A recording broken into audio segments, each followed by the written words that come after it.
नमस्कार मंडळी, आपल्या चॅनलमध्ये आणि आजच्या एका नवीन व्हिडिओमध्ये तुम्हा सर्वांचं स्वागत आहे. मंडळी, आज आपण बाथरूम टॉयलेट अगदी साफ स्वच्छ कसं करायचं ते बघणार आहोत.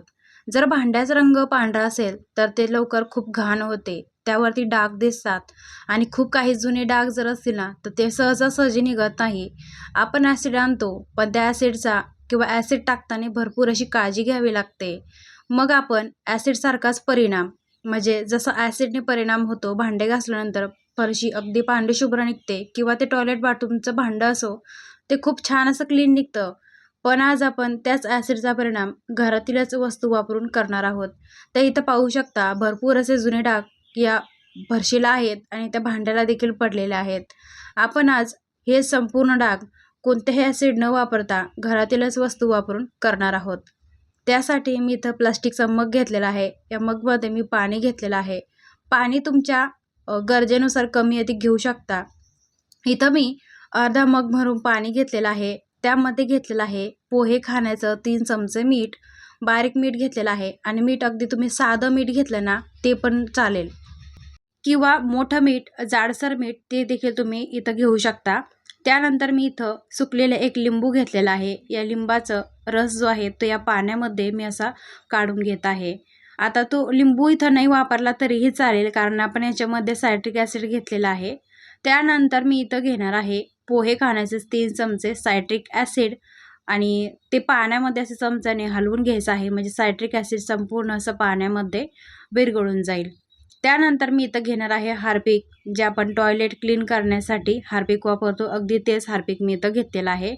आता थोडंसं म्हणजे कसं ॲसिड आपण जे तयार करत आहोत टॉयलेट क्लीन करण्यासाठी, तर त्याला जोड म्हणून मी इथं हार्पिक घेतलेलं आहे.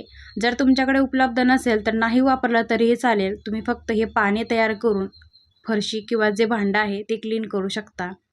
एका चमच्याच्या साहाय्याने 1-2 मिनटं सारखं असं हलवून घेतलं आणि त्यानंतर बघा बाथरूममध्ये सर्वात आधी साईडला जी फरशी असते त्या फरशीवरती पण खूप काही जुने डाग असतात, तर त्यावरती असं टाकून घ्यायचं आहे हे पाणी आणि त्यानंतर शेवटी मी इथं भांड्यावरती टॉयलेटचं जे भांडं आहे ना त्यावरती पण मी टाकलेलं आहे आणि टॉयलेटचं भांड्याचा कलर बघू शकता अगदी पांढरा शुभ्र आहे तो.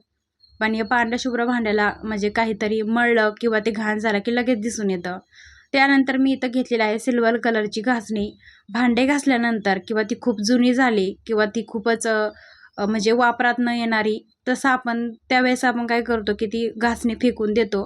तर ती घासणी फेकून न देता मी इथं अशी साठवून ठेवलेली आहे. 2-3 वेळेस अशी थोडीशी साठवून ठेवली आणि त्या घासणीने जी टॉयलेट भांड्याची जी फरशी आहे साईडची, ती फरशी मी अशी घासून घेणार आहे. पाणी टाकल्यानंतर 2 ते 3 मिनटं थांबायचं आहे. म्हणजे कसं ते मीठ आणि पाण्याचा जो असर आहे किंवा जो फरक आहे त्याच्यामधला तो थोडासा या फरशीवरती होतो आणि लगेच फरशी स्वच्छ निघते, क्लीन होते. तर त्यासाठी मी फक्त या घासणीने सर्वात आधी या बाथरूमची फरशी या घासणीने घासून घेणार आहे आणि त्यानंतर तर इथं मी टॉयलेटचं जे भांडं आहे ते घासण्यासाठी टॉयलेटचा जो ब्रश असतो सेपरेट, त्या ब्रशच्या साहाय्याने मी टॉयलेटचं भांडं घासून घेणार आहे.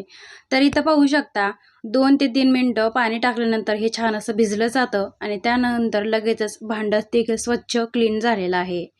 तर इथं सांगितल्याप्रमाणे भांड्याची जी घासणी आहे जी म्हणजे खराब होते आणि आपण टाकून देतो, तर ती टाकून न देता अशी जर फरशी घासण्यासाठी तुम्ही जर वापर केला ना तर तो उत्तमच आहे बघा.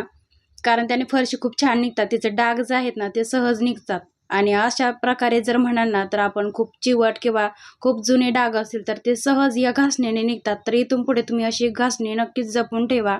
त्यानंतर संपूर्ण भांडं आणि जी फरशी आहे ना म्हणजे बाथरूमची टॉयलेटची ती साईडची फरशी देखील मी संपूर्ण अशी घासून घेतलेली आहे आणि त्यानंतर बघा पाणी टाकलेलं आहे.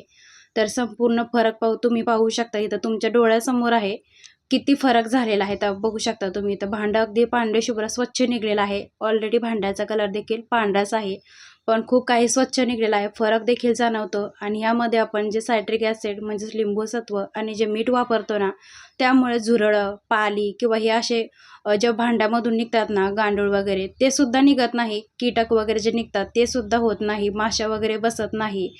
आणि बघू शकता टॉयलेटमध्ये टाकण्यासाठी हार्पिक मी थोडंसं वापरलेलं आहे तरी तर आवडीप्रमाणे तुम्ही थोडासा शॅम्पू टाकला ना वास येण्यासाठी तरीही चालेल. तर मंडळी, तुम्हाला आजचा व्हिडिओ जर आवडला असेल तर इतरांना देखील शेअर करा, व्हिडिओला लाईक करा आणि कमेंट करून सांगायला विसरू नका. सर्वात महत्त्वाची गोष्ट म्हणजे हा उपाय तुम्ही देखील नक्की करून बघा आणि तेव्हा मला कमेंट करून कळवा. भेटूया एखाद्या नवीन व्हिडिओमध्ये. आणि अजून एक महत्त्वाची गोष्ट म्हणजे हा उपाय तुम्ही आठवड्यातून एकदा तरी नक्की करा, जेणेकरून भांड्याला किंवा फरशीला जास्त डाग होणार नाहीत.